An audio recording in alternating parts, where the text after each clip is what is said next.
Welcome to an incredible journey with internationally renowned lawyer of attraction, Paula Kidd Casey. Applying the skills gained over 40 years of practicing law, Paula uses facts, logic, and science to prove the validity of the law of attraction.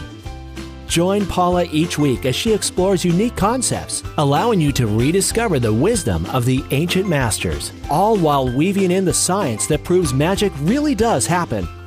If you yearn for a life change or want to rediscover your passion, then share the path with Paula and begin to love your journey every step of the way. Hello, this is Paula Kidd Casey, and welcome to the Law of Attraction Radio Network. I get to be your host for the next hour for my program, The Lawyer of Attraction, and welcome back. I am so privileged today to have the newest member of the Law of Attraction Radio Network that just joined, I think, a couple of weeks ago. His name is David Strickel, and he channels the stream. David reached out to me a couple of weeks ago and connected with me on Messenger one afternoon, and we messaged all afternoon. Is that a verb? And my husband said, "Who are you talking to?" And I said, "My new best friend. Oh my God, he reached out to me." We really hit it off, and then we jumped on a midweek call, and we talked for about an hour, and I asked him to be on my show, and he's graciously accepted that, so he is here today. I got on his first radio show, and it was wonderful. I love his voice, meaning I love the way he sounds. I love how he speaks. I love the story that he tells. And I'm so pleased to have him on the show today. David is the author of the Amazon #1 bestseller, The Stream of David, which I have read. It is amazing. He has had podcasts, I think, for about a year now. So there's some additional podcasts, not just this radio network. He has a new course that came out maybe 6 months ago called TYA, Trusting Your Abundance. And I'm excited to hear about that. And I hope he goes into that. He's a sought-after speaker. He has an app, and it's called Streamscapes. Is that what it's called? And I got on that, and it's got a meditation that you can do. So that was kind of exciting that you have so many things out there. I want to go into detail more about your book and about your course in just a little while, and we're then going to invite the stream to come in and talk to us. But before we get to that, I'd love to know your backstory. I want to know how you got here, what kind of led you to this, and how the law of attraction has always kind of played a part in your life. So welcome, David. Thanks for being here. Thank you, Paula. It's fantastic to be here. I do appreciate you giving me this time and the stream this time to kind of get to know all of your listeners. Very excited to be affiliated with Law of Attraction Radio Network, and it's just been so much fun getting to know you. Well, thank you. So as far as my backstory goes, I have been receiving what I call very detailed downloads of thought. And as a child, I thought everybody got this stuff. And I have been receiving this really my whole life. But my first solid recollection was back in 1982 when I was 14 years old, living in small town Louisiana with my mentally ill single parent mother. I read the book. Yeah, that's sad. Yeah. And we had a lot of contrast in our life for sure. Our father left when we were 6. My mother fought for custody and then turned around and sort of said, "By the way, I never wanted you." No. I fought for custody to get back at your father, but I never wanted children. So here we are. Well, I was a divorce attorney for 40 years, so I know that game. Yeah, hopefully not too many parents are playing that anymore, because I can tell you it really creates a lot of contrast for the children. But, we survive. So, and sometimes all of that contrast only makes us stronger and allows us to become teachers later in life, which is what's going on with me now. But I do remember, back in 1982, living in, this roach-infested little apartment, and we had prostitutes and drug dealers and all kinds of people living around us. It was sort of the slum of this little town. And it was a very high contrast existence, but it was a very enlightening existence because, from age 6 on, I was really left to my own devices, and I was hanging out in the prostitute's apartment and hanging out with the adults and really getting to know adult life very, very, very young, very young. Okay. And this is a PG program, David. So, yes. Okay. That's as deep into all of that Okay. I will go into. Right. But anyway, it was an interesting childhood for sure because we were really left to our own devices. But the difficult thing for me was that our cousins who lived in the same small town were above average. parents owned multiple businesses. They drove luxury cars, lived in beautiful homes. And my father married someone who had a lot more money than he did and than we did. And so we would go visit our father once or twice a year. And we had a half sister from his second marriage who lived a very different lifestyle than we did. You know, we were in the roach infested apartment eating a can of beans for dinner. Oh. She had everything. They lived in a beautiful 4,000 square foot home, swimming pool, 3-car garage. She had every toy you can imagine. We would go down for Christmas and she would get, you know, a bicycle, a VCR, a swimming pool. Literally, she got a swimming pool for Christmas one year. I mean, she just was spoiled. She was the only grandchild, and in that marriage, the only child from a wealthy side of the family. And so she had everything. So that created a lot of contrast for us.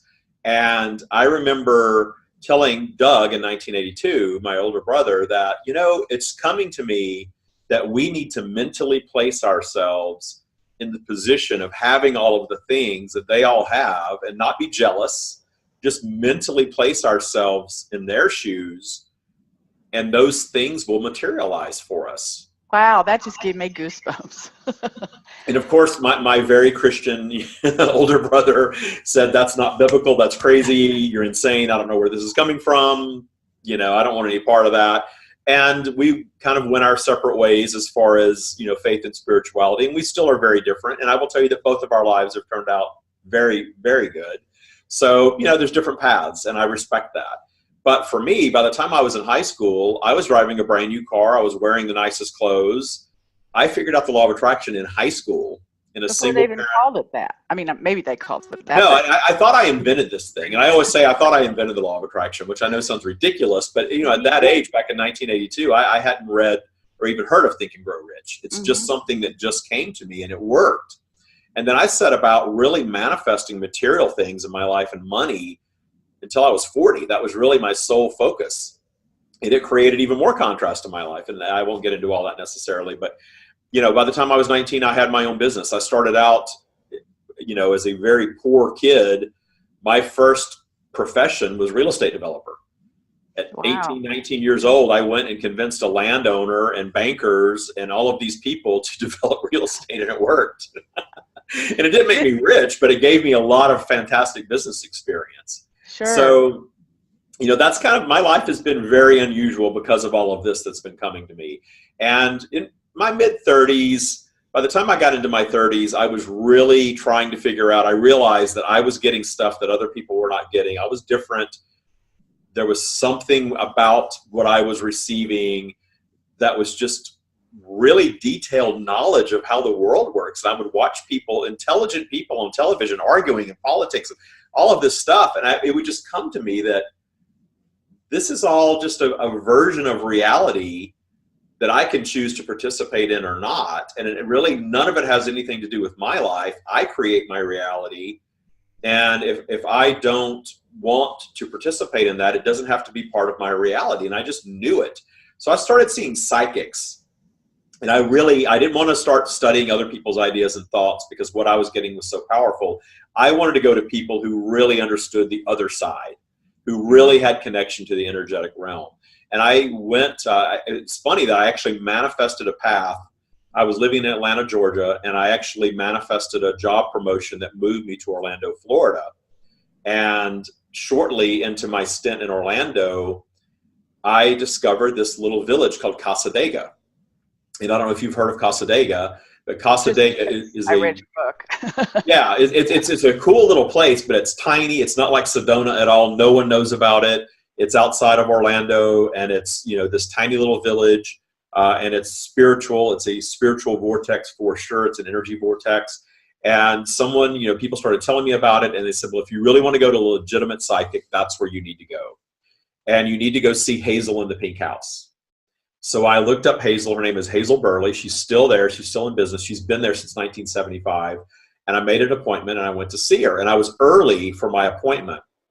And I remember walking around this little village. And I had this recurring dream for years about this little village. And I didn't know what it was or what it was about. There was nothing really special about it other than the energy that I felt when I was in this dream. And I'm walking around this little village, and I'm walking down this little country little road, and it winds around this pond, and there's this church. And that was my dream. Wow. I was walking around Casadega, the place that I had been dreaming about off and on for years. And I finally understood. I felt the energy when I was there, that I was in the energy vortex and that I was called to it and that I was there for a reason. And Hazel was amazing. She gave me the most amazing mediumship reading I've ever had. In fact, I've never even had another one since then. I feel so connected now to the other side that I don't need that anymore. But seeing her was a very powerful experience for me. So it helped solidify that this is what you were supposed to be doing. Absolutely. And her mediumship was just so spot on. And she, without asking me any questions, she started, telling me about my passed on grandfather who died when my father was 11, all these details about him that I later confirmed with my father that I never heard from him. She even mentioned a dog of mine that had passed on, that she was very connected to me, and everything about her, including her name, and just very legitimate. No way she could have known any of this stuff. None of this was anything that you could Google. So I really opened up and believed her. And I told her what was coming to me. And she said, you are a channel. You have this direct connection to source that is flowing to you, and it's very powerful. And if you don't deal with this, it's going to really wreak havoc in your life. And she suggested that I read Abraham Hicks. And I don't know what Abraham publication was out, but I remember her referring me to Abraham. And what year was this? This was early, 2002. Okay. So there was something Abraham that she was referring me to, and I don't remember specifically what it was, but I remember the name Abraham, and that I had coming to me what Abraham was all about, and that I had the same ability that Abraham, and I thought Abraham was some man. Yeah, I did too. Yeah, and I remember thinking at the time, that sounds really biblical. I studied, I grew up Christian, and I studied Old Testament and New Testament growing up, and I don't want anything biblical, so that's fine. And no, I don't want to be one of those weird spiritual people. I don't want to be, sitting behind, a curtain with a crystal ball and a caftan and patchouli. I'm sorry, I'm just joking. But I kind of like the caftan part, but yeah, maybe so. Yeah, you can gain all the weight you want. It's great. Yeah. So I just had this stereotype of what spiritual people were, and I wasn't opposed to it. I was sitting in this woman's home, and she's very spiritual, but I thought my path to abundance was being Mr. Corporate Businessman, and that's what the life I was living. And I knew that I couldn't reconcile those two. You can't be a corporate officer in a Fortune 500 company and channel. You could, right? You could, but I know that in the company, when I started coming out publicly about it, it was really talked about in the company that I can see that. Let me stop and ask you a couple questions. I know one of the things you said in your book was you saw dead people, right?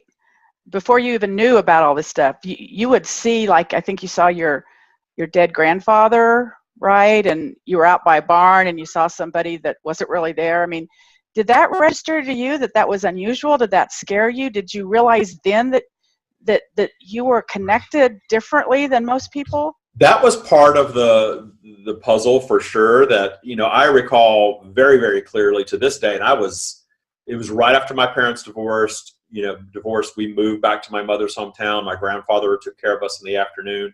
And within just a few months of us arriving there, he suddenly passed away. And I, to this day, can see him.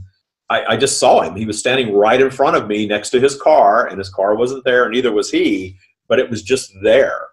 And did that scare you? It did not scare me at all. And that's why I look back now and realize the authenticity of it, because it didn't scare me, because it wasn't negative energy. It was my perception of positive energy. Mm-hmm. And I know enough now to understand that, once someone has crossed over to non-physical, they're not retaking physical form, but I am able to perceive their energy, and my mind creates this picture for me where I am perceiving it very clearly. He's not there. Probably no one else can see what I'm seeing, but I experienced it, and it was real, and it was not frightening. It was very comforting. Do you think his energy was real, was there, and you could see it because the veil between you and the other side was thin? Right. Okay. Because I was open to it. I wasn't disbelieving it or believing it. I wasn't looking for it. I just got through playing. And if you think about it, it was definitely a rough time. My father disappeared. My mother sold our house, gave our dogs away without telling us. This is at age 6, whisked us off to this hometown. And then our family announces that, that we're the embarrassment of the family in this little small town because my mother's divorced and we don't have any money. And, it just wasn't done in 1975. So I was definitely going through a rough time. And then my grandfather, who was really the only adult in my life that was kind of just fun and playful and light with me, just was gone. So I was probably living a lot of contrast at a very young age, but I'd been playing. I was out playing in the apartment complex. And I was in the parking lot going home, and I was probably up my spiral, as I like to say, very connected in a good place. And that's what allowed me to see that.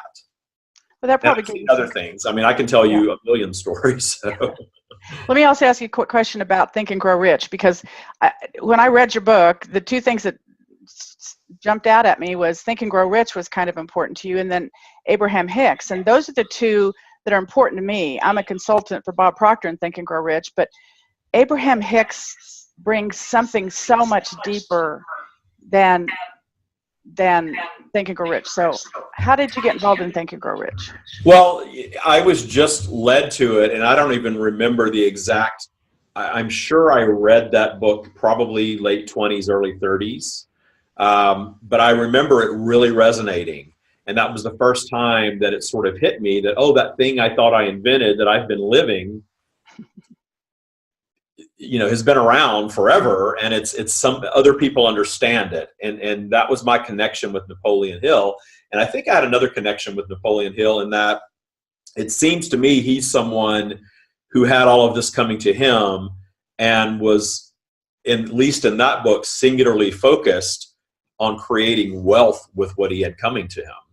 Whereas Abraham is the whole bundle, and the stream is the whole bundle. It's more than just wealth, because what I experienced in my life, getting all the way to age 40, really just using that ability to manifest money and things. I hit age 40 and I had money flowing in, and I had the $1 million home and the Mercedes, and everything I ever thought I wanted as a kid, I had materialized. I just remember I used to go and open my cabinets and look at my Waterford crystal, and I had these stupid crystal little things from Neiman Marcus that there were wine stoppers. I never took them out of the box. I would just go open the box and say, "Oh, I own that," and put the box back. It was ridiculous. That's pretty silly. Yeah, but I realized that was a time in my life where my house was done. I mean, furnished, decorated, decked out, done. And then I was at that place and I realized that I'm not happy. Here I've got all this stuff that I thought was going to make me happy, no problem paying bills, money rolling in, but I'm in a job that I don't like because I have mentally placed myself that I've got to be this corporate guy to manifest all this money. And the fact that I got all the way there with no education was amazing. Uh-huh. But, I had this belief system, though, that I had to do this thing to get all of this money. And I was 100 pounds overweight. I was pushing 300 pounds at that time. I had chronic back pain. I had been addicted to Oxycontin. I'd gotten myself off by the time I was 40, but I was addicted to that for a while. And I was in this relationship that was just a business arrangement at that point. We'd been together, at that point, 15 years or so. And there was no romance or love in the relationship whatsoever. So the money was working, but nothing else was working. I really was not a happy person. And that's when I really started wanting more. And this was 5 years after I was told about Abraham, and I ignored Abraham for all of that time. I didn't want any part of it. And then I was teaching all of this stuff that I'd gotten. And I'd read Think and Grow Rich by then. And I think The Secret had come out probably 2006, I believe, is when The Secret came out. And by that time, it had been, 10 years of me ignoring Abraham. And I was, I knew that it had a name. I knew all about it. I was really, teaching it in my business all the time. My business was very much about making commission salespeople successful. And I had a lot of commission salespeople that worked under me that were very, very successful. And I was using it and talking about it, but I wasn't saying what it was, and I wasn't bringing anything spiritual into it because I didn't want HR all over me for, stepping on people's religious beliefs. And after one of these meetings, these training sessions, a woman came up to me and she said, "You realize you're teaching the law of attraction, don't you?" And I said, "Yes, I know that, but I know that I can't say that. I just want to give you the parts that will work for you in your business. And when you do these things, they will work." She said, "Well, I know all about that. I'm really into that. And let me show you something." And she had this box set of Abraham CDs at her desk in her office. And it was all of the original CDs of Jerry Hicks interviewing Abraham on every topic. It was I think they were done in 1988. She had this whole set. She said, "You need to go and you need to listen to this because you sound just like them." I said, "All right, fine, I'll do that." Yeah, the universe. Yeah, so here's Abraham, the Bible coming at me again. Okay, I'll listen to this dude, whatever, And I took it and put it in my passenger seat of my car, and I was driving home, and we had just moved to Seattle from Florida, and my Mercedes was getting stuck at the bottom. We lived up at the top of a big hill, and I was getting stuck all the time in the snow and the rain, and I wanted an all-wheel drive car, and I wanted a Range Rover. I wanted a black Range Rover specifically. And I'll never forget, there I am driving home, turning into my neighborhood. I've got the Abraham CD sitting next to me that I'm going to ignore. And this black Range Rover is in front of me, turning into my neighborhood, and the license plate said Abraham. So I took that as a very, very, very clear sign. And I will tell you that I never saw that car again. I never saw that Range Rover again. It was that one night. It said Abraham as plain as day.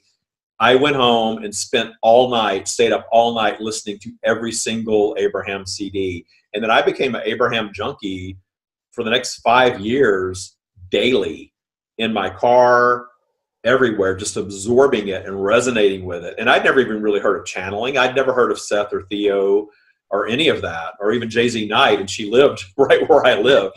And I didn't doubt it for a second.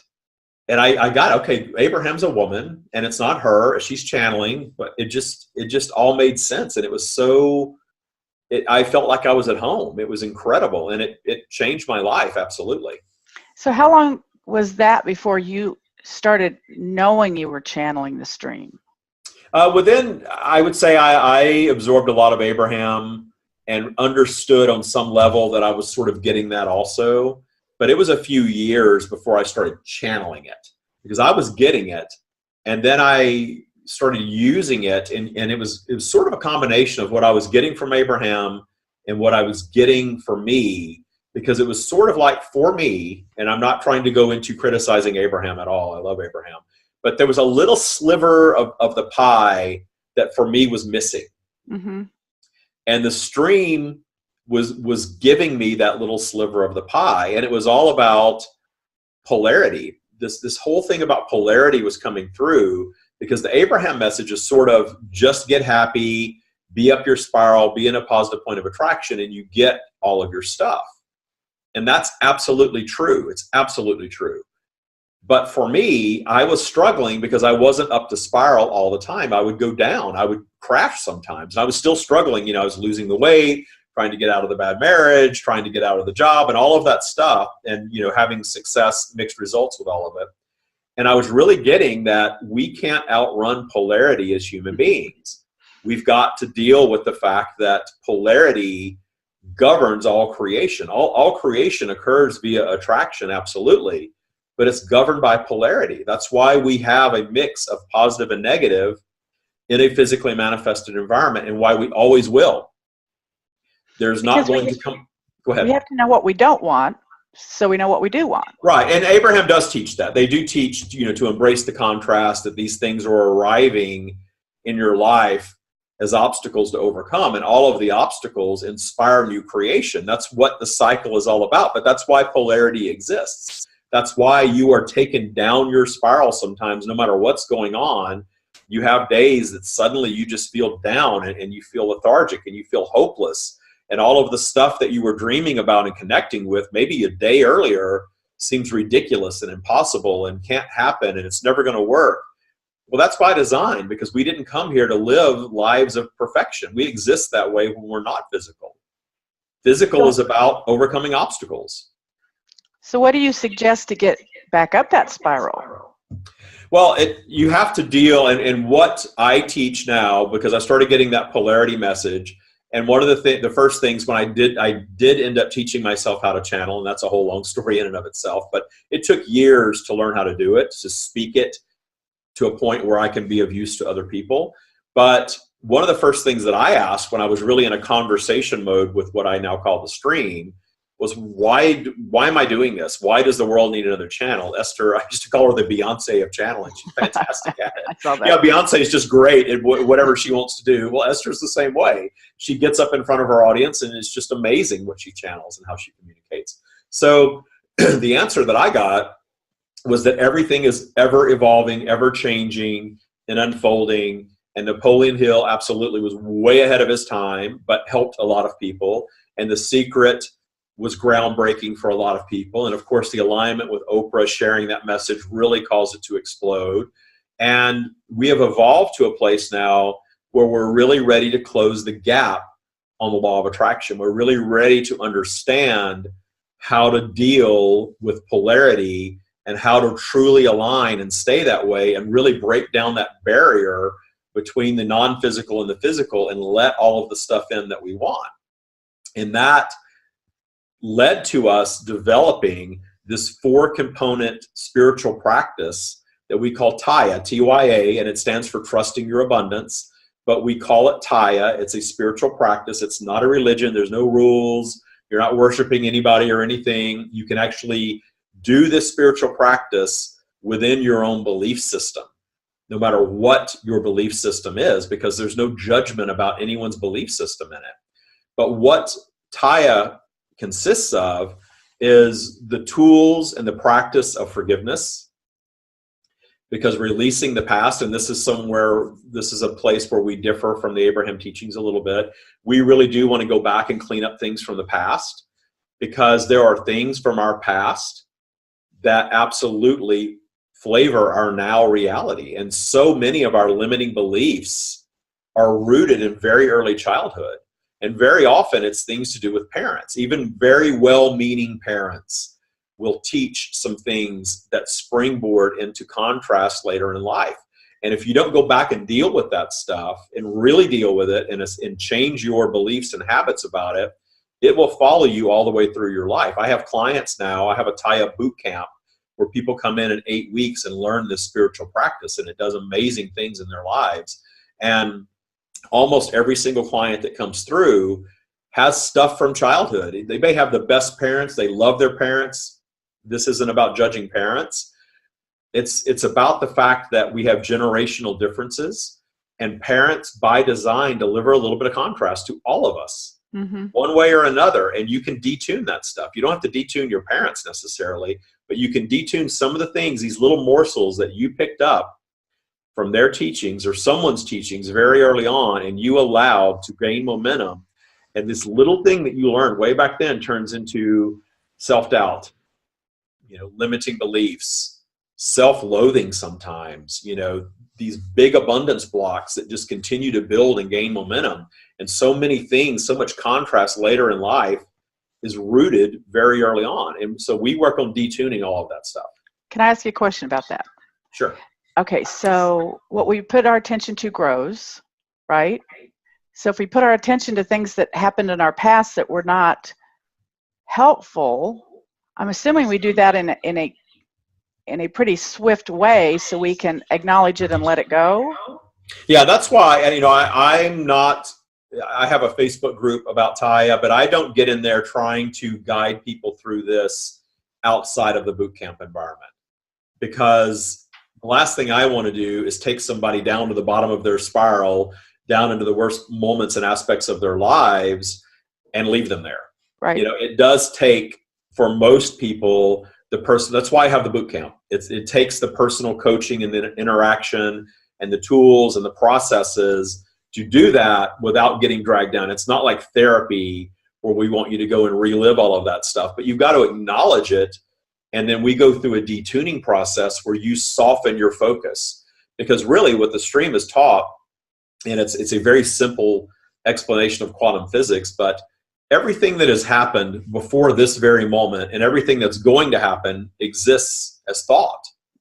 But it all shifts because we all live in our own version of reality. So your history only exists as your recollection of it. That's why two siblings can grow up in the same household and tell very different stories about their childhood as adults. Right. And they're both true and they're both real. We get so caught up in this is true and I remember it happened this way. But it didn't. That's your version of it. And that's how everything in the past exists. So we have the power to tell a new story. We have the power to go back and shift perspective. And I have people in my boot camp that have had horrific things from their history, far worse than anything I experienced. And we have worked to a path of detuning these things. And, it's forgiveness and it's detuning to the point of appreciation, which may sound insane if you have really horrible things in your past. But when you get all the way over to appreciation of it, it no longer has the power over you that it holds now. And you can get there on any topic. There is a video that I play in my Facebook group that from a Holocaust survivor, and she had the most horrific things happen to her as a child you can imagine. Not only was her family ripped away from her and murdered and left to her on her own as a small child, she was experimented on. Oh. She forgave all of it. It's the most disturbing and simultaneously heartwarming story you'll ever hear. And you watch that video and you have to think, if she can forgive, anybody can forgive. And she says that she's lived all of this life and she understands now, basically she's saying all of this was my contrast and led me to this place and I survived it and I'm here for a reason and I want to forgive the people that tortured me as a child. Because forgiveness is for us. Right. Because that's what it's selfish. Be selfish. Take care of yourself first. You're of no use to anyone else unless you're up your spiral, right? So the forgiveness is for you. It's detuning that stuff for you so that you don't have triggers and you don't have things that are dragging you down into negative vibration. And how this relates to law of attraction is when you are dragged down into negative vibration, you are down in a negative point of attraction. So you're creating your future obstacles and you're even slowing, if not canceling out your desires. And we got to work through this stuff. And a lot of teachers aren't getting into that with law of attraction. They're just saying, be happy, align, be happy, and everything will come. I can't tell you how many people I talk to every day that have tried that. They've hit the wall with it. They think they're broken or that they're cursed somehow. And then they start to they don't doubt the law of attraction. They believe it because they've understood how it works in their lives. But then they start beating themselves up because it's not working for them or they can't make it work or they can't figure it out. And of course, that just adds downward spiral momentum. So we want to get away from all of that. Right. So let's talk about your boot camp. Do you coach them personally, one-on-one? I do. Okay. Is it you or the... It's a combination. The stream and I work together all the time. I go into a channeling mode just like Esther does with Abraham. I channel the stream, not as brilliantly as she channels Abraham. Maybe, I don't know. But I channel for them. And in fact, I don't do sessions with people at all. I used to do that with the stream. But I realized that the stream's message is so powerful that if it's a one-on-one personalized session, they're not going to get a whole lot out of that unless we work together over a period of time, because it takes a period of time to place these things as new habits in your life. Mm-hmm. And it's work. It's work. The people that are in boot camp are the ones who are really ready to level up and live what I call true abundance, which is joy, clarity, excellent health, excellent relationships, and money, and things, and freedom, and all of the stuff that we want, understanding how to make your life work on all levels simultaneously. But it takes work to get there. This is a pretty new program, right? It's been out for 6 months, and it's funny, when I left my corporate job, a little less than a year ago, right at a year ago actually, I left my corporate job. I had an unpublished book and I had a podcast and no plan. And I just knew, and I trusted the stream. The stream said, if you're talking about trusting your abundance, you got to practice what you preach, and you got to jump out of the airplane and build a parachute on the way down. And I did. Surrender to the universe, right? Surrender to the universe, and I did. And I found an editor for my book, serendipitously, of course. perfect editor. She edited my book. We're writing partners now. We're writing the Taya book together. She turned me on to a business coach who was a spiritually focused business coach who's an ex-Wall Street person who's wonderful, but she teaches you how to do online courses. And I got on a Zoom call with her actually, and she said, well, what I teach you to do is an online course. And I remember saying, I'm not going to do online courses. I'm an author. I'm channeling source energy here. I can be full of myself. Trust me. Cool. Yeah, I'll be the first one to call myself out on it. I just thought, there's all these people selling all these courses, and I see that guy on YouTube that's on the private jet, and it's just not my style. I want to be like full spirituality. I don't know what a course will do. And she said, you need to think about this. She sort of booted me off the call. You need to think about this, and you call me when you're ready. And I got off the call, and the stream swooped in, as they often do. I know when they're here. And I got such clarity that it was kind of like, hey, dummy, this is your path opening up, and you're not paying attention to us. You set an intention for, something to unfold where you will change the lives of 1 million people, which is what my goal is. This is it. This is how you change people's lives, because books are great. You get inspired by books. You implement some things from books. Podcasts are fantastic. Radio shows are great. YouTube videos are wonderful.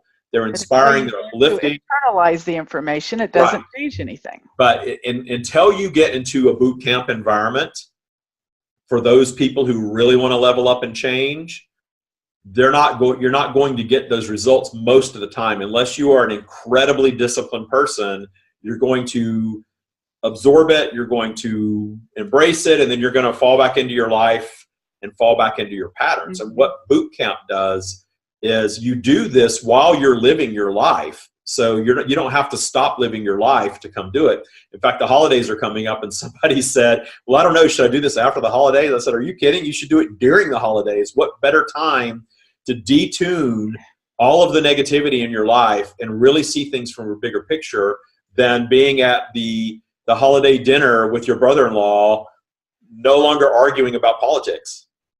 Imagine that. Imagine seeing your family and appreciating them and knowing how to navigate relationships at work and in your family without needing to be right and without needing to argue anything and without being frightened down your spiral over things that are going on in the world and not living in fear. And you get all of that from Taya, because it's not just forgiveness. It's a whole lot of polarity and spiral work and understanding what being down the spiral is all about and how to move yourself out of it in ease and how to get yourself up that spiral. Also, we get really deep into teaching a meditation practice, understanding that everyone has their own path to meditating. It doesn't look the same for everyone. It's a very personalized thing.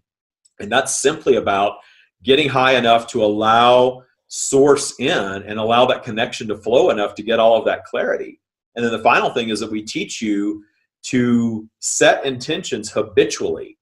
And it sounds tedious at first, but once you learn to do that and it becomes just part of your life, I can tell you, I drive my car every day, and I do not get in my car and drive without setting that intention for a safe and stress-free drive. And I've been doing that for years. I moved to Palm Springs recently from the Bay Area.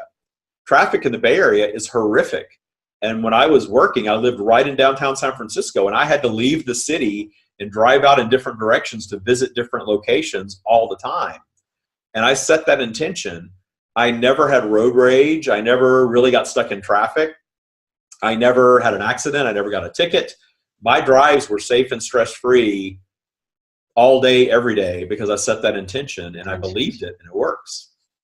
So if they want to know more about this, our listeners can go to thestreamofdavid.com. And thestreamofdavid.com is my website, and if you click on the menu, and there is a Taya portion in my website, or I think if you do thestreamofdavid.com/TYA/, it takes you right to the Taya page. But if you just go to thestreamofdavid.com, that's everything. And like you said, I'm a type A workaholic personality. So yes, I have an app, and I have a book, and I have a boot camp. I have a radio show, and I have a podcast. I have all of this stuff. But really the intention is they're using me as a vessel to get all of this out. And we are delivering the message at all different levels for those who are ready at that level, whether it's listening to a radio show or podcast or buying my book, The Stream. Actually, I'll hold up a copy. The Stream. Please do. Eternal Wisdom for a Better Life on Amazon, about to be everywhere, but on Amazon right this moment. Or taking boot camp. Boot camp is sort of the holy grail. And it's interesting because I had the podcast and it was very popular, global. And when I announced that I was doing a course, I didn't even call it boot camp then. I had all these people that wanted to take it. It didn't exist yet. So I signed it, and the business coach said, sign them up and create it as you go. And I said, okay, I'm down with that. Well, that was exactly how it was supposed to be delivered. It was divinely delivered by the stream, and we did it as we went. And then the results were amazing, and they're continuing to live these changed lives because they went through the 8-week program, and every one of them have a major abundance breakthrough in their lives as a result of graduating boot camp. Yeah, I just think it's amazing. I want to look more into that. But I want to talk about the stream a little bit before we ask the stream to join us. Can we do that real quick? Certainly. Okay, so tell me, I know the stream is source, but is it a collection of individual personalities? Have they been alive and now they're on the other side? Tell me how you would define the stream. I define the stream as a collective of non-physical energy that is the core of source. I understand now, from what they have shown me and shared with me, that source, of course, is an amalgam of all of us, all of our souls, the eternal version of all of us. We're all part of source. But there is a core that we are all systematically working our way into. And as we work our way into it, physical existence after physical existence, with all of the expansion that we encounter being physically manifested, we become more enlightened, we become higher vibrational, and we move more into this core. And when you get into the core of it, that's when you are no longer singularly focused in a physical expression anywhere. And but they have been in the past? Have been, absolutely. And flow through everything and everyone. And it is the core, the source of all creation, the most pure, positive, powerful energy force there is. And are they related to Abraham? Do they know each other? It's really all the same. It's not neighbors. It's source energy flowing through all of us. But for some of us, it flows more freely, and some of us find our paths to sharing it more freely. And it's something that, for me, I had to allow it. I tried to teach myself to do it once I knew it was coming to me. And then I realized all of that was sort of my own creation, that if I just relaxed into it, and I describe it as sort of I shift into a gear where I step back and I allow them to step forward. And when I shift into that gear and they step forward, I'm there, but I'm in the background and I'm speaking. And what I'm speaking, though, what's coming out of my mouth is not coming from me. Okay. So are there individual personalities over there trying to get your attention? Do they all stream in with the same answer? It is multiple. I tried to get a quantity one time, and it was sort of like, we are energetic. We don't deal in quantities. We don't take names. Yeah, we don't have names. We don't deal in quantities. All of this stuff that we create. And I'm not trying to blow everybody's mind about their spiritual practice, because there's nothing wrong with any of it. But, angels and ascended masters and all, they're all humans. We try to make sense of the energetic realm in human terms. But if you think about it, they're way beyond humans. We're a little blip in the universe, and, little specks of dust compared to the fullness of the universe. But, we try to make sense of it in human terms. That's the only way we can make sense of it while we're physically focused. So we're part of that, right? We're a part of that energy. We're all connected and we're all part of it. And what they said to me was, just think of it as you have over 1,000 independent souls coming to you. That's the best way we can describe it to you, that our numbers are over 1,000 independent strands of consciousness flowing to you, downloading as a thought process that you can comprehend. And then they use my intellect, and my vocabulary to communicate. So that's why I'm not going to channel for you in Mandarin. That's why I'm not going to tell you how to perform surgery. I know there are channels who perform surgery, but they are trained surgeons. I am not. But they will give you, and my goal with all of this, my intention, is to communicate it as clearly and purely as possible, because I listen to other channels And, I hate to say I'm being judgmental, but what they've told us is we're all judgmental because we're all discerning our preferences all the time. You're not going to outrun that.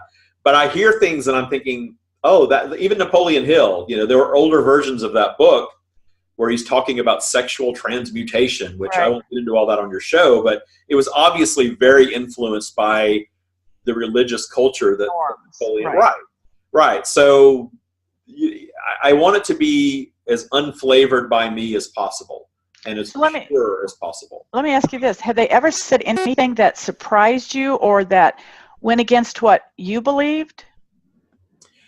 It's funny. They, absolutely. It's been enlightening to me, but they have said things that have been controversial. I did a podcast early on transgender people, and I am gay. I'm a gay man, but I don't really know any transgender people, and I don't have prejudices, against transgender people. I just don't have any transgender people in my life. So it's not a topic that I'm always thinking about necessarily. I'm very much a live and let live person. You live your life the way that you need to live your life. It's none of my business. And they told me they wanted to do a podcast on transgender people.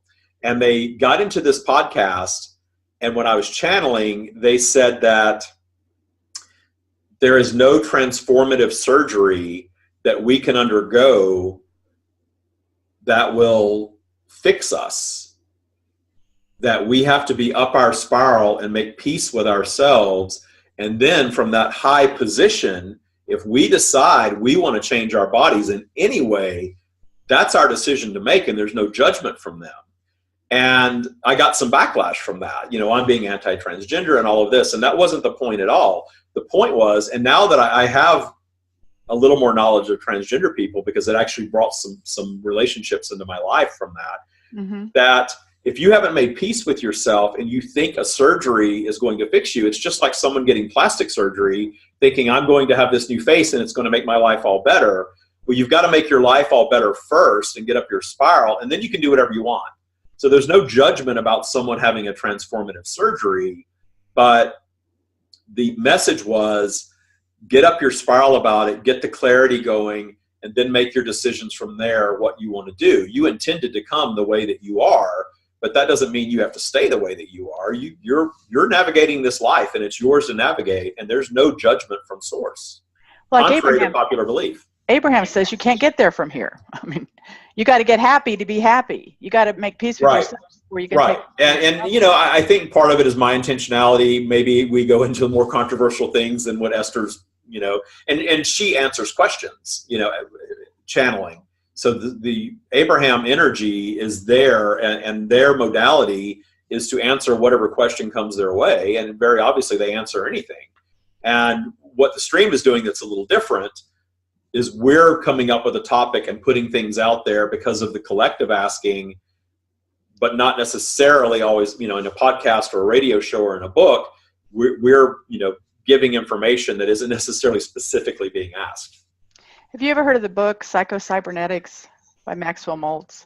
I have heard that title, but I haven't read the book. He's a plastic surgeon, and he goes into that people can get plastic surgery and they get out and they think they look exactly the same because it's their inside that has to change before you could do anything with the outside. So and people that there's never enough. They don't know when to stop, and there's a show called Botched that's all about that. Oh, I just watched it for 5 minutes. I can't stomach it either. But it's sad to see that people keep altering things. And again, alter whatever you want, but get happy first, make peace with yourself first, and then decide what changes that you want to make from that place. But, we're all living our own lives, and we're all living our own version of contrast. So it is what it is. So what do you think the most controversial topic that you've talked about from Stream? The Stream has talked about really everything. They've gotten into abortion. They've gotten into transgender people, certainly sexuality. There was one thing where I think I said that I understand Hitler now, and that saying that you understand Hitler is not the same as saying that you appreciate anything that he did or agreed with anything that he did. But what I was trying to say is that once you get that level of clarity, and something as horrific as the Holocaust it's not something that you agree with or wish ever happened or wish to ever happen again. But when you can back up and get that level of clarity about what our world is all about and what positive and negative are all about and why and how those things happen, because, obviously anyone that gets into the law of attraction, some of my book reviews, the 1 and 2 star book reviews are very much, it's so mean that you say people bring cancer on themselves. Well, the book doesn't specifically say that. But you've got to go a lot deeper than that, because people hear law of attraction, and if you stop there, then they start thinking, well, I wouldn't have asked for this. We hear that all the time, but it's not that at all. It's a vibrational thing, very much about fear. And they're not even aware of the vibrational aspects of their life. Right. Yeah. Well, and I think in the book, the stream talks about how a plane crash happens where everyone on board dies. And it can be hard for us to wrap our mind around. You're telling me that 129 people were all in vibrational alignment with death. Yeah, they were. It doesn't mean that 129 people got on that plane and said, I hope we crash, or anything like that. But there was enough collective vibration there, and if there was one person whose vibration was vibrationally aligned with survival or life, they would have been the lone survivor.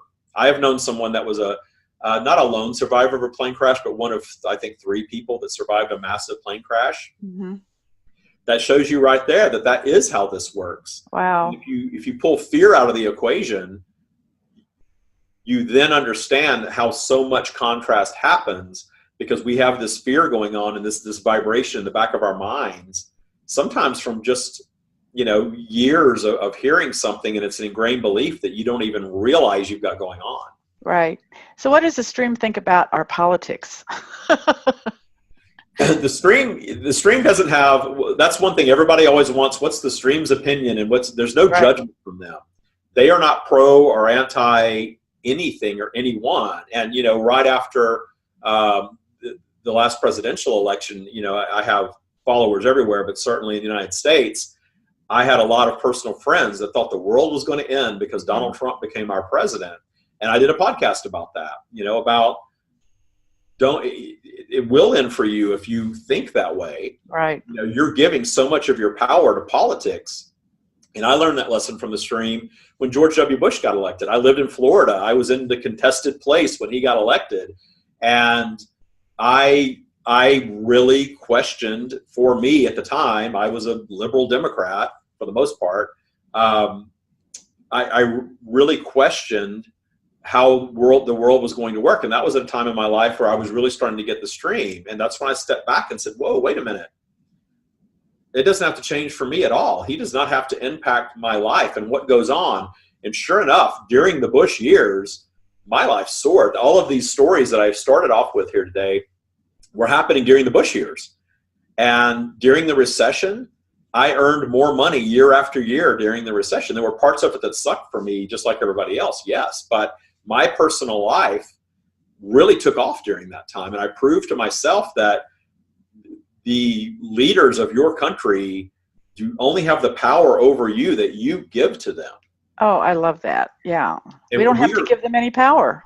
You don't have to give them any power. And I personally now, I don't get bothered by politics. And it's so nice not to be bothered by politics. None of it gets to me. And I'll read the news every once in a while, or I'll see a skit on Saturday Night Live, about what's going on in politics. It's kind of how I get my news, because I don't really follow the news. Okay, that's pretty scary. That's really. Well, I don't need the news. Why do I need the news? I don't need to absorb the news at all. I'm controlling my reality. I'm living in my bubble of reality. We all do. And, I have a news feed on my phone like everybody else. And if there's a hurricane coming or something going on, I'm aware of it. But I don't go down and read these stories. And it's just amazing, all of these news stories, about these horrible things that are happening to people that you don't even know. Why do you get sucked into that? Oh my God. And then you go down that spiral. Yeah. And that's how you're creating that in your own vibration. And if you allow that to gain momentum, that's how you will bring things of like nature into your life.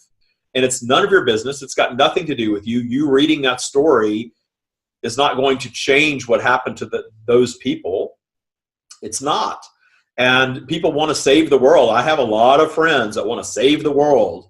They want to stop global warming, and they want to just do all of these things. And there's nothing wrong with any of that until you let it drag you down your spiral. you can say, I'm going to definitely get behind a movement to clean up the environment because it just makes sense to do it. And the stream even says that. We're not going to destroy the planet at all. The planet is just fine. We are polluting it for sure, and there can be a backlash on us for that, but the planet's going to be fine. There have been other existences on this planet that we're not even aware of that have come and gone, and we may come and go as well, but that's not a big deal because we're all eternal souls.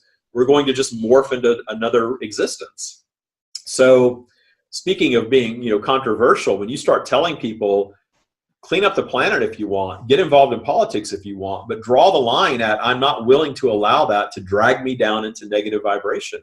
It's not taking me down my spiral. I'm not going to get all worked up and upset about it. I'm just going to be up my spiral about it, not let it impact my life, and know that from up my spiral, I am of the best service to my fellow human being from up there anyway. Because you can do things out of love for the planet, or you can do things out of hate for what's going on. And that's and I know the Abraham teachings are all about that too. The pushing against doesn't work, and we have evidence of that all around us, and people have made careers out of pushing against. And a lot of people understand that. And politicians, I think no one gets the antics of politics better than politicians. They know it's like wrestling, they know which phony side they're playing for and how they're going to, motivate their base by agitating their base and instilling fear and getting what they ultimately want. And I've had people close to politics that have said, behind closed doors, they're all friends. They're all colleagues. They all know each other. There's these things that go on. And then the things that you see and hear and read, these outlandish things are very much done on purpose. And the current president of the United States understands that. He understands how to agitate, how to say something outlandish. It only gets more powerful in the process. Because I love the analogy of the wrestling ring. Yeah.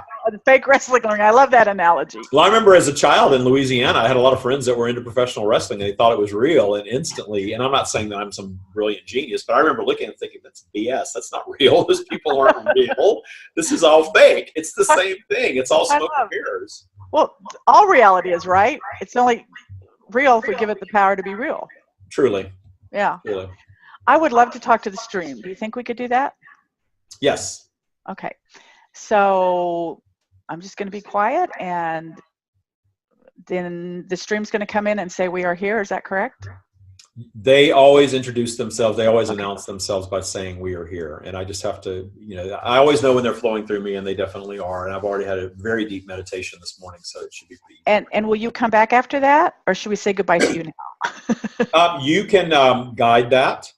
Okay. And let them know that that's all your questions, and then they will sort of, okay, say that they're finished. Okay. and then okay. I will be back. Okay, that would be great. I've got some good questions, so yay.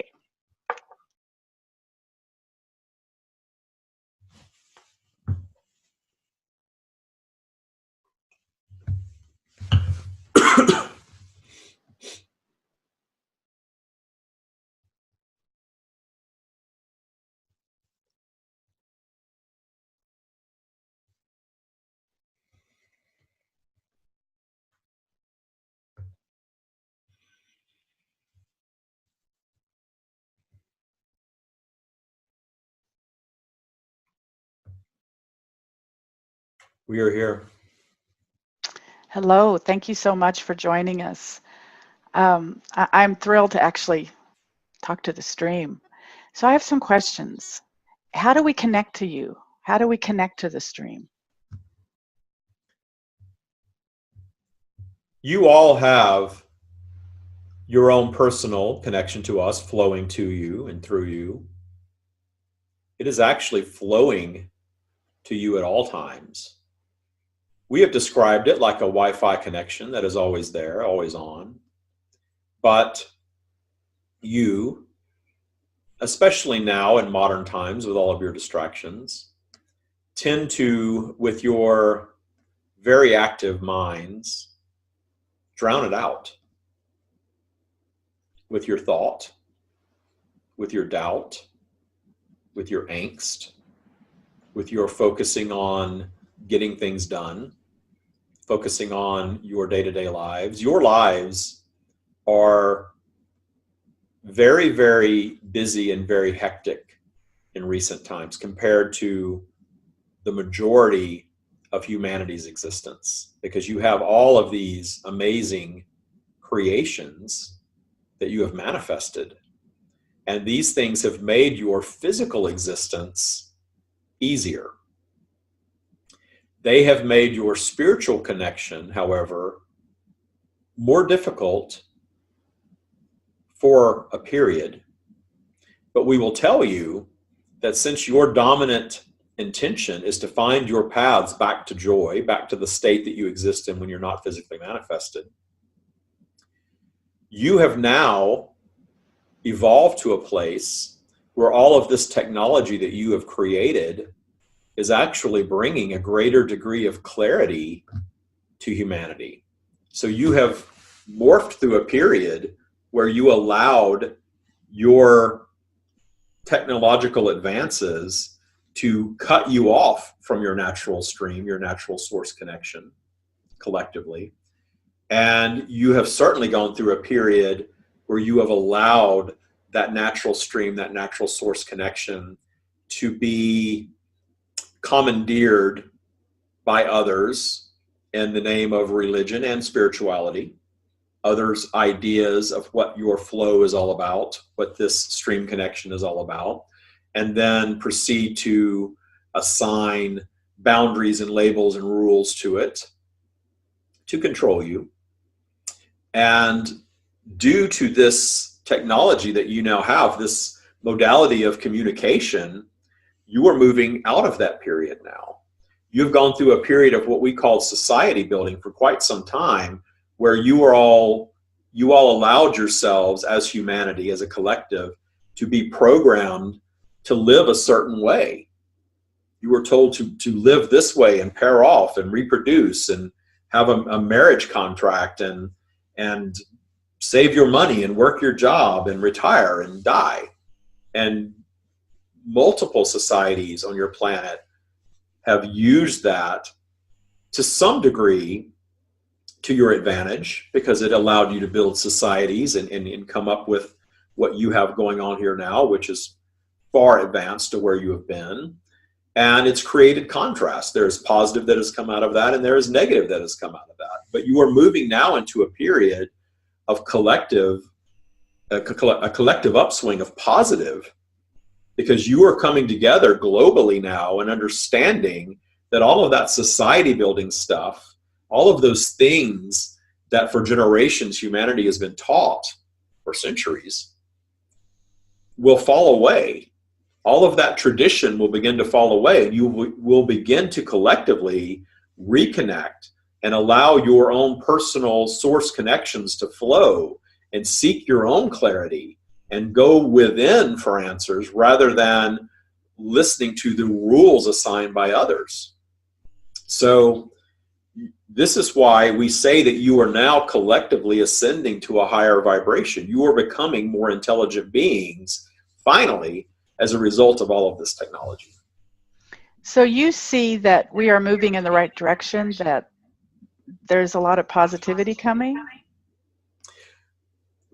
We are seeing and saying that there is always positivity, that collectively you are ascending to a higher vibration, but there will always be contrast in any physically manifested environment. And we will say that if you ever reach a state of perfection, your environment will cease to be, because there will no longer be a use for it. The sole purpose of physical expression is expansion, and expansion only occurs via contrast. Right.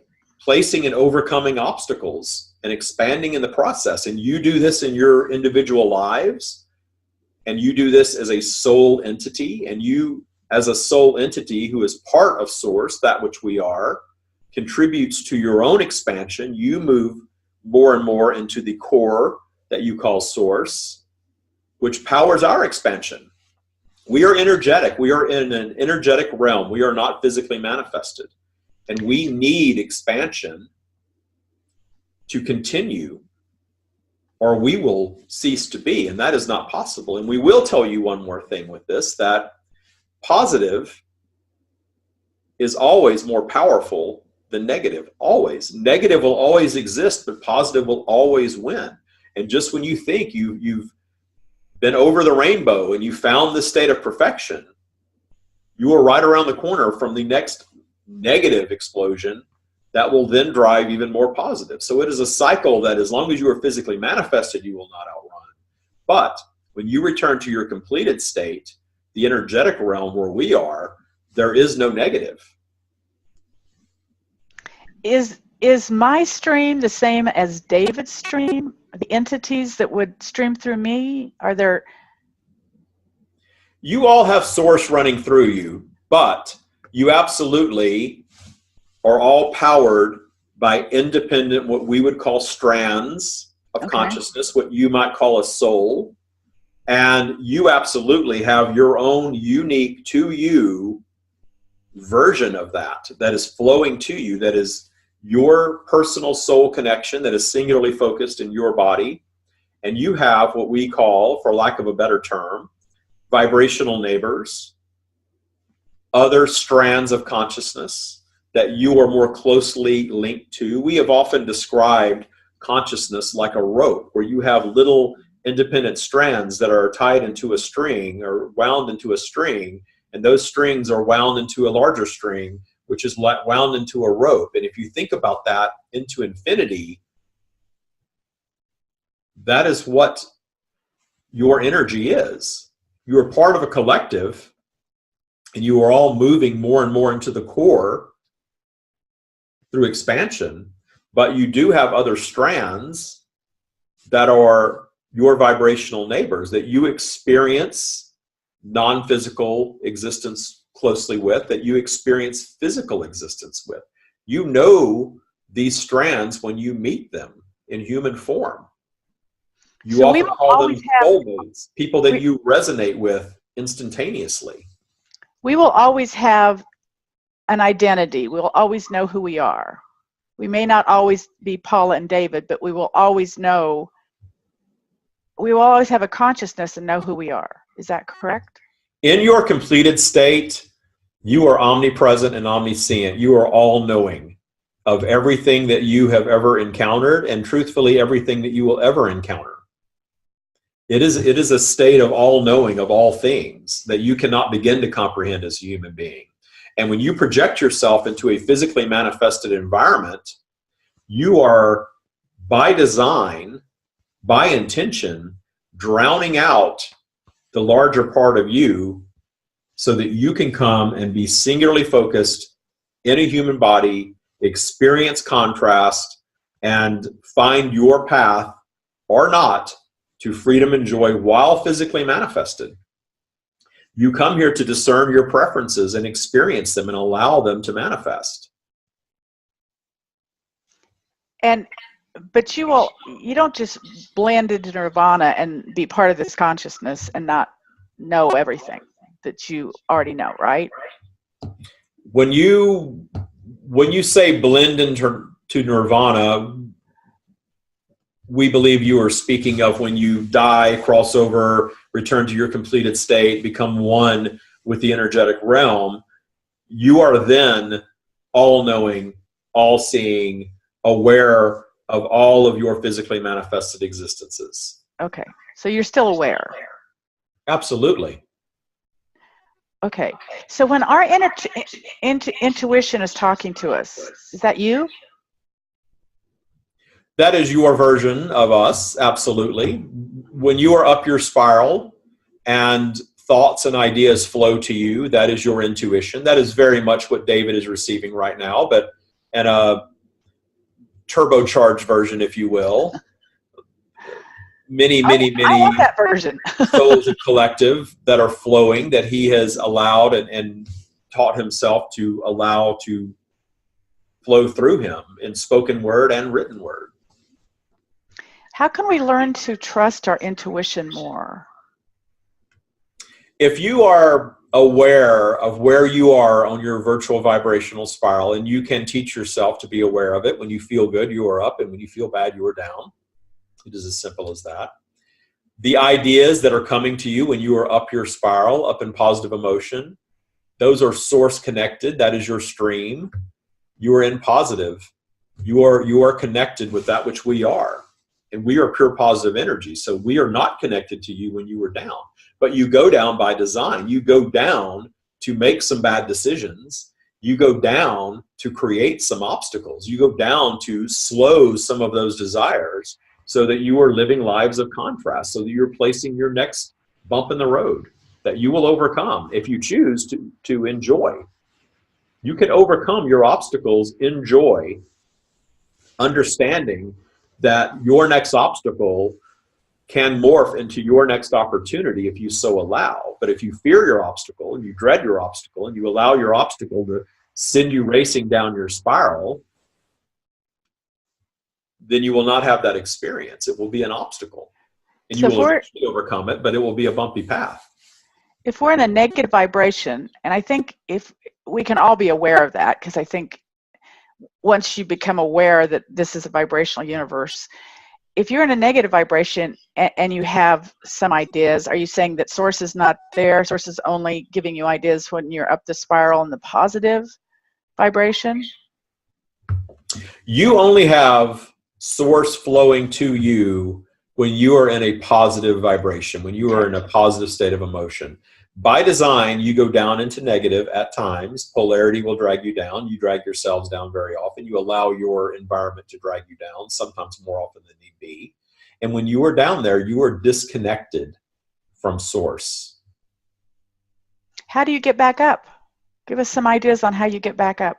This is one of the reasons that we teach meditation. Many people speak of meditation and don't even know why they're doing it, but they are doing it to quiet their mind, to return to what we call a state of neutrality, a state of little to no thought, just enough to allow that source connection, your personal stream, us, to kick in. Because when you get into a positive state of vibration, source is flowing. The Wi-Fi connection is always going. It's always flowing to you. And when you reach neutrality, when you quiet your mind enough to allow that in, it is flowing naturally. So it doesn't matter how down you are. If you can get into a meditative state, that's going to get you into what you said, neutrality. So that's our first step. And then source can get in, correct? The only goal really of meditation is to quiet your mind enough to stop the drowning out of your natural stream connection that is flowing to you and allow it to flow in. And all it takes is for you to quiet your mind enough to stop the resistance, to stop the chatter. And there are multiple ways that you do this. And when you sit and try to quiet your active mind, you have to train yourself to that. But when you are on a long drive, or you are ironing clothes, or you are in the shower, or you are washing your car, you're doing something that takes a little bit of thought, just enough of your thought to where you've stopped all the other chatter, you connect. And then the intuition flows. That's why your best ideas flow to you in the shower, or when you're on that long drive, or when you're doing something. Very often you are reaching that state because you are busying yourself just enough to bring your thought process down just enough to allow that to flow. So we have to be present. We have to be in the now, because that's the only way we can connect. Right. Because when you are sitting and you are fretting about the future, or you are reliving your past, and it is not positive, then you are drowning it out. And when you are busy thinking about something that you do want, you may be in a positive state, but then you're not paying attention because you're busy thinking about what you want. That is why we do not guide you to sit and try to hammer away at your lottery win via thought, because it's not going to come to you that way. It will actually come to you with your set of intentions and getting out of your own way and just allowing the dollars to flow somehow, whether it's via the lottery or business or inheritance or however, magically. Leave that up to you guys, right? Leave it up to what you refer to as the universe, for sure. Source. Great. So what one piece of advice could you give us, the collective us, that cannot at least acknowledge that we can channel you? What one piece of advice would you give us? The one piece of advice would be to stop allowing fear to flavor your present and your future. I love that. And how do you do that? Fear is in your current day society, fear is used against you and to control you very, very often, and it is very active. And it is a part of you that at one time served you. Don't allow yourself to be eaten. Don't allow yourself to freeze to death. Don't let the rock fall on you. But that fear mechanism has been massaged and exploited so much that it is very, very active across humanity at this time. And if you can bring yourself to release fear on every topic, you will solve quite a few of the problems in your lives. And if you were to release fear completely in humanity, humanity would morph into a very different vibration. In fact, humanity would most likely cease to be at that point. But you are nowhere near that, so we are not concerned about it. We're not worried. How do you release fear? What the term that we like to use, that David is now using in his programs, is trusting your abundance, trusting the universe to deliver everything to you that you want and need, and not fearing the unknown, not fearing anything. Death. When you release your fear of death, you release your fear of poverty, you release your fear of being wrong or being disagreed with, you release all of those fears, your lives change dramatically. So trust is the antidote to fear. Trusting your abundance is the antidote to all contrast. Oh, I love that. Well, thank you very much. And can you get David back here so I can thank him? That is all we have for you. Thank you so much.